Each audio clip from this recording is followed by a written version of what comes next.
Page 206, Part 15.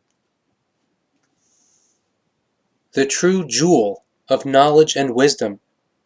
is a consciousness which is equalized in calmness, peace, freedom, love, and harmony, and a psyche of the same kind. But wisdom is the result of a long period of learning and knowledge gathering, as well as the lived, practical experience of it all. Therefore, everything is also the result of a very long and patient practice of raised self-control, and, therefore, one's life in the present is the indicator for the lived and matured practical experience of knowledge, by means of which the norm is surpassed, about the creational natural laws and recommendations, and about the thereby resulting effects and actions of the thoughts and their might. Consequently, great successes and results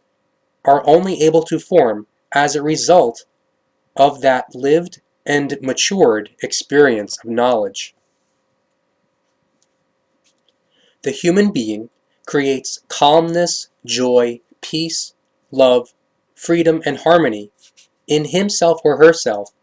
as he or she begins to understand himself or herself as a vasen.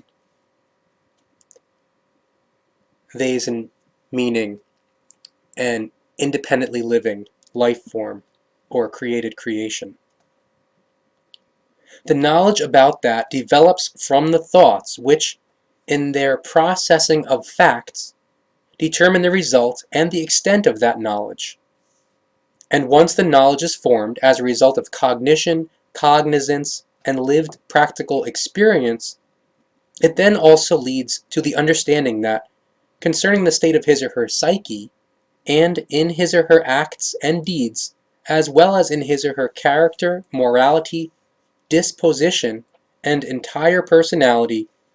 every human being is the result of his or her own thinking. And once the correct understanding is developed, then the conditions of the inner things which come about from the law of causality, that is to say, the principle of causality, are recognized increasingly clearly, being that namely every single occurrence, and therefore every single effect, has a cause, and that in turn, every effect, that is to say, every occurrence, is cause for other further occurrences/effects, and accordingly, like causes have like effects, and therefore call forth like occurrences. And once the human being recognizes all these things, and understands and follows them,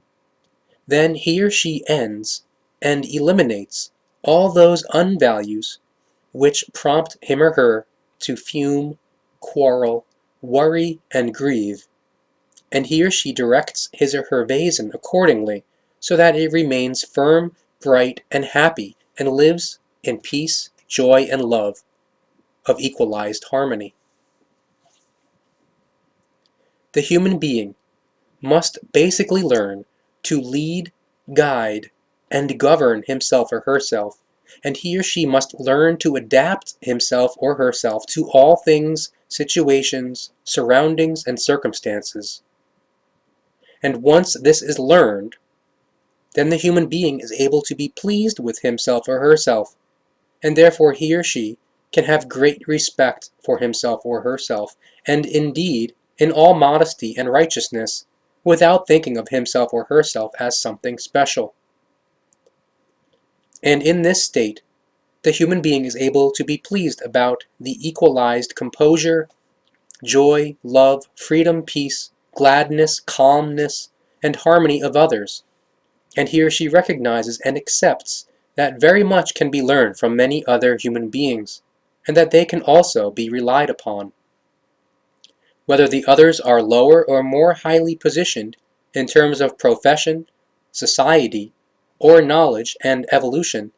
thereby plays no role at all, because that which is decisive is the stuff of learning which can be achieved and conveyed by them. The more calm, peaceful, joyous, loving, free, and harmoniously equalized the human being becomes, the more comprehensive his or her potential for thought becomes. Indeed, also creativity and constructiveness grow with it to the same degree, whereby the might of the thoughts continually accumulates, by means of which imaginations, wishes, and efforts are then brought to fruition. But all kinds of successes also grow with that,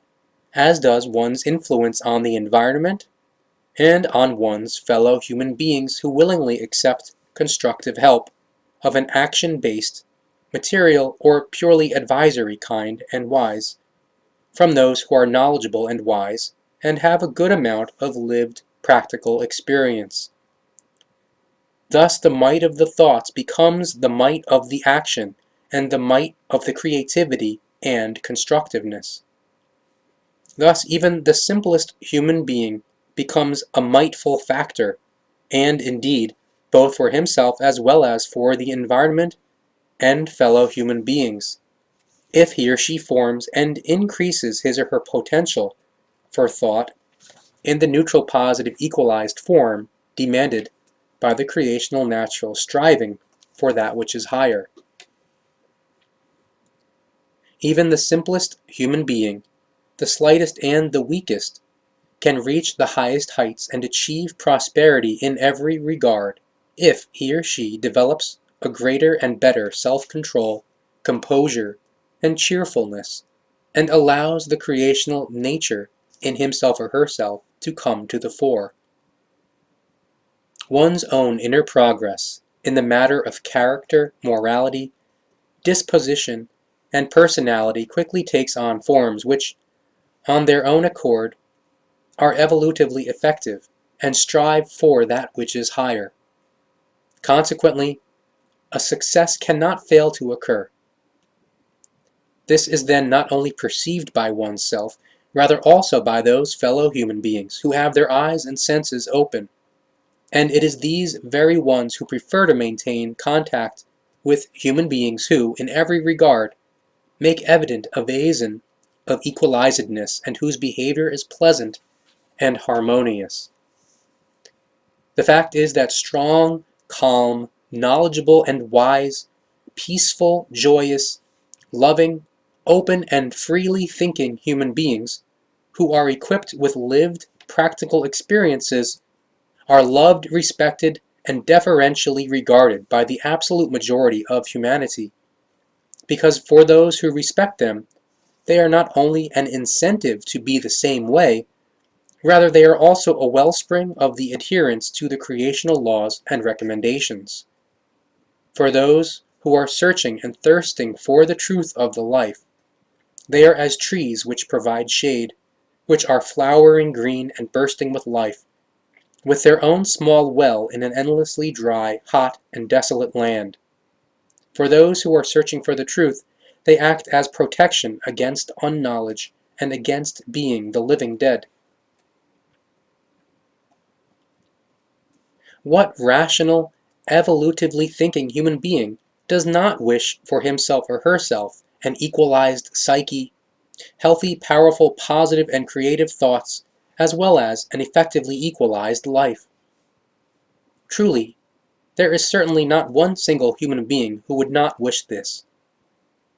And in fact, for those who have at their disposal all these values, and have real love, joy, peace, freedom, and harmony, it never matters whether the sun shines, whether it rains, whether it is stormy, it snows or hails, whether droughts or floods, volcanic eruptions, or wars draw across the land, or whatever changes may come about, they always remain calm, friendly, cheerful, and equalized. This attitude corresponds to an outstanding characteristic which represents an extraordinarily important lesson on the human being's way of the self-realization and the evolution. And the cheerfulness is actually one of the most valuable blossoms of the life, and it is the fruit of the might of the thoughts, which they are progressively tended and nurtured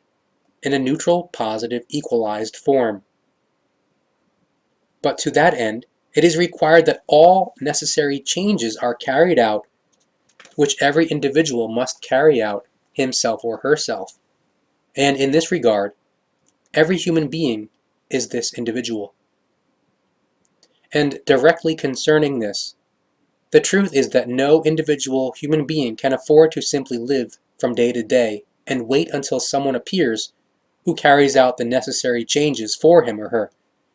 only because he or she will not do it himself or herself. Carl Jung also recognized this ancient wisdom and put it into the following words, quote, "The change must begin with the individual. Each of us can be this individual. Nobody can afford to simply look around and wait for someone who is supposed to do that which one will not do oneself." End quote. Therefore, for the human being, there is no salvation teaching, as is claimed by sects and religions, gurus and divinities who appoint themselves through their own grace, and sublime ones and exalted ones, and all kinds of misleading societies and so forth, all of whom would have their followers and faithful believe it. There is no salvation teaching, and therefore such a teaching also cannot be supported, because truthfully, every single human being creates his or her own salvation, himself or herself, from his or her own thoughts and their might,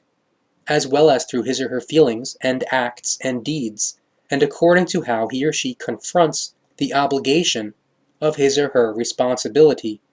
and lives and manages his or her life in accord with this.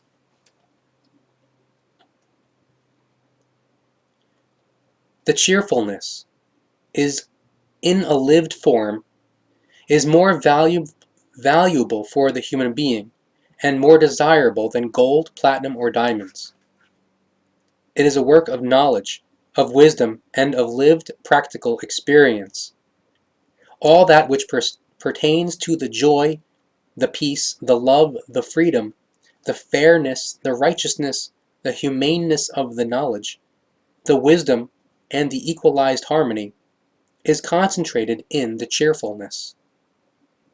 However, this kind of cheerfulness has nothing in common with an artificial cheerfulness, which is presented as an illusion for purely societal reasons, or which is called forth by alcohol consumption or abuse of drugs and medications,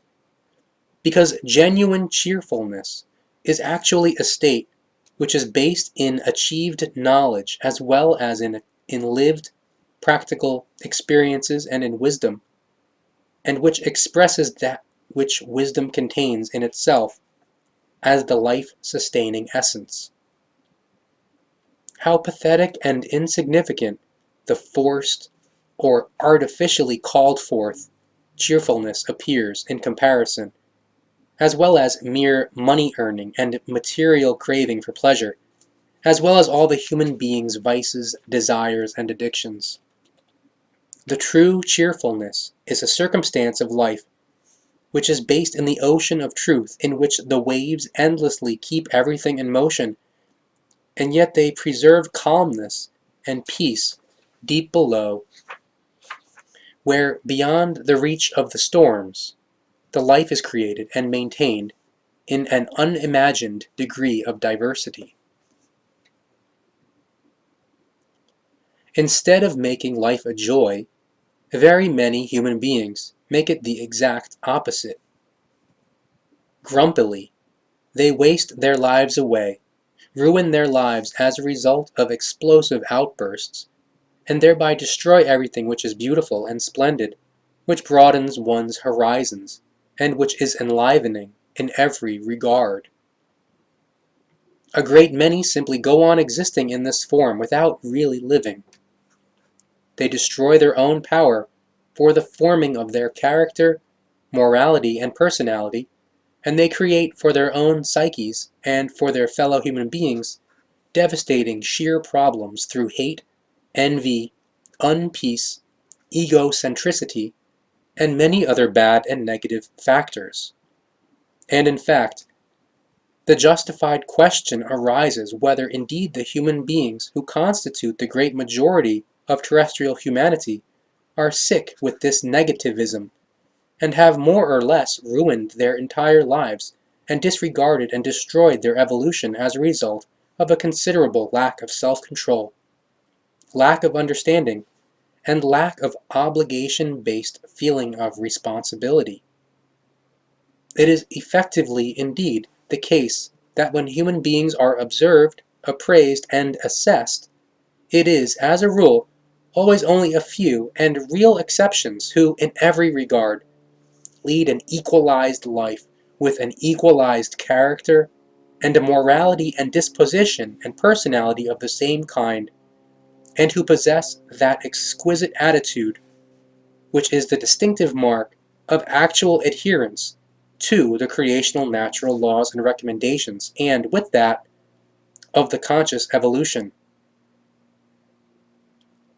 It is that life-determining attitude which can be achieved solely by means of correct, healthy, neutral positive, and progressive thinking, according to predetermination of the determining laws and recommendations, and which can be brought to fruition by means of the might of the thoughts. Unfortunately, the truth is that the majority of humanity simply lets itself go and lives in a state of uncontrolled vexation. Uncountable human beings are driven by uncontrolled, ungoverned sorrow, as well as by untamed passions, desires, and bad habits, and so forth, whereby also anxiety, fear, and doubt surge and abate, and with malicious turbulence form the life. This majority of human beings stands in contrast to only a few really wise ones, a handful of knowledgeable ones who, as the absolute minority, take on the responsibility for the continued certainty of the progress and existence of the earth human beings. Since time immemorial, the destiny of humanity has lain in their hands and in the might of their thoughts, as it also does for all of the future. But unfortunately, there are only a few of them, which is why there exists the absolute requirement that the human beings of the great mass wake up and begin to think and to act with the minority of knowledgeable and wise ones, so that a conscious evolution can take hold collectively. But to that end, it is necessary that the individual in the entire mass of humanity begins to think clearly and consciously, and creates, by means of the might of the thoughts, all that which leads to peace, freedom, gladness, love, knowledge, and wisdom, from which finally, as special values, equanimity and inner, all-penetrating cheerfulness emerge. But only human beings who are able to control, keep pure, and use their thoughts and the might of their thoughts in neutral, positive, equalized form, subject the winds and storms of their unchecked, untamed, and uncontrolled desires, wishes, passions, habits, and other terrible things to a consciously controlled obedience. Therefore, all human beings who are negatively buffeted about by storms,